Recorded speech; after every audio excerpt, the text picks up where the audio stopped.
নমস্কাৰ, মই শ্ৰী হিতেশ শৰ্মা আপোনালোকৰ ওচৰলৈ এটা সুন্দৰ ৰেমেডি লৈ আহিছোঁ। আপোনালোকে এই ৰেমেডিটো কৰিলে সুন্দৰ সুফল পাব।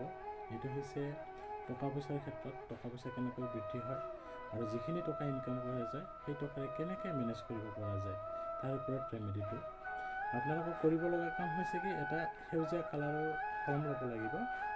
কলমটো আপোনালোকে ল'লে আপোনালোকৰ লেফ্ট হেণ্ডখনত আপোনালোকে ধুনীয়াকৈ ইয়াতে আপোনালোকে নিজৰ নামটো লিখিব লাগিব। তাৰ তলত লিখিব লাগিব আপোনালোকৰ ডেট অফ বাৰ্থ। তাৰ তলত লিখিব লাগিব 3টা সংখ্যা। সেই 3টা সংখ্যা মন প্ৰতি শুনিব। সেই 3টা সংখ্যা হ'ল 514। তাৰপিছতে লিখিব লাগিব 177। তাৰপিছতে লিখিব লাগিব 144।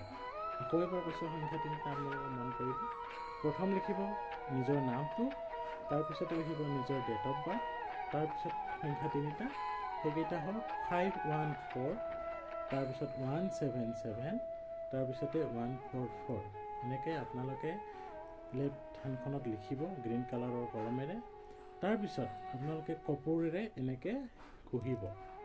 তাৰপিছত এনেকৈ আপুনি দিনটো থাকিব দি দিয়ক, যেতিয়ালৈকে থাকে আৰু তেতিয়ালৈকে থাকিব দিয়ক। এনেকৈ আপোনালোকে কণ্টিনিউৱাছ 21 ডেজ কৰি চাওক। আপোনালোকে নভবাকেই দেখিব যে আপোনালোকৰ লাইফত সুন্দৰ পৰিৱৰ্তন আহি গৈছে। আপোনালোকে যিখিনি টকা ইনকাম কৰিছে সেই টকাৰে ধুনীয়াকৈ মেনেজ কৰিব পাৰিছে। গতিকে আপোনালোকে এনেকুৱা ৰেমেডি পাবৰ কাৰণে মোৰ এই চেনেলটো আপোনালোকে চাব, উৎসাহ জনাব। মই নিশ্চয় আনন্দিত হ'ম।